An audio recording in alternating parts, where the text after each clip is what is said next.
succeed in school, much of which stems from our parents' expectations. Like many students, my parents are immigrants, but my story is a little bit different. My parents are not only immigrants, but I am one also. Having been born in another country and not having received citizenships makes this journey harder for my parents. While they applied for their green card around a decade ago, they still haven't gone there, delaying their chance to apply for citizenship.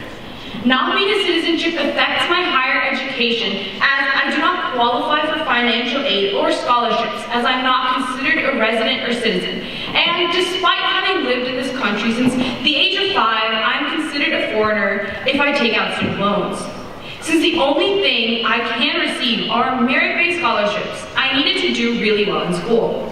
For my family, it is even more important that I have a successful and stable future, because my parents didn't have that through their youth.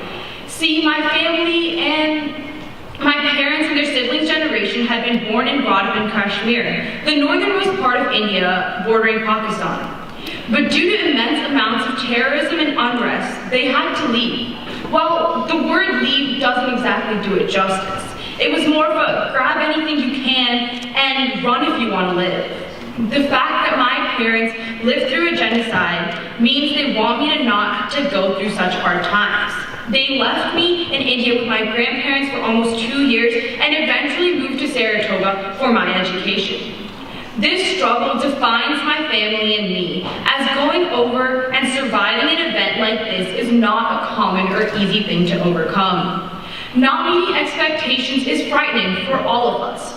But unfortunately for me, due to a factor of external issues, my grades started to slip, and my relationship with my parents began to suffer. I would wake up with a feeling of dread and wouldn't want to talk to anyone. Coming to school in some ways was even harder. Everyone expected me to be the person that was super happy, bright, and energetic. Even on my off days, I felt like I had to keep that going. It was what everyone was expecting. I found that people around me thought I was confident, exuberant, and amiable, yet on the inside, I felt nothing like this. In class, I was outspoken, driven, and I annoyingly needed everything to be perfect. Yet, I felt myself struggling to maintain this appearance that everyone expected of me.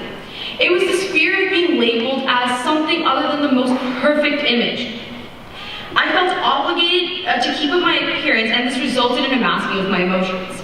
I became so good at faking my emotions that everyone except a few of my best friends couldn't even tell something was wrong. I was at such a point that I didn't know how to get back up or even ask for help. So I was losing motivation, and ironically I decided that what I needed to do was work constantly, and I stopped eating and sleeping to achieve this. This way of handling my problems was affecting me in ways that I wasn't able to grasp at the moment. I became tired of coming to school and putting on this mask of happiness, tired of trying in vain to achieve the grades that would finally be good enough. I studied a lot and worked hard to feel confident in my classes. But eventually, something clicked into place. I realized that while my grades were important, they were not above my mental and physical health. I had gotten so caught up in the mess of what others would think and the cycle of labeling that I had stopped taking care of myself. And so I decided to change that. Yes, that means that people will continue to judge others and label them, but those labels mean nothing unless we give in to their power. Each and every one of us has our own personal masks, whether they're small or big. And in an effort to understand people around us, we need to stop assuming we know someone's story and just learn it. So talk to someone, even your best friend, because they have a mask too. If we do that, then maybe the toxicity of labels and fear of them will hurt us less. By knowing each other's stories, we start to judge us and hopefully end the cycle of negativity. Thank you.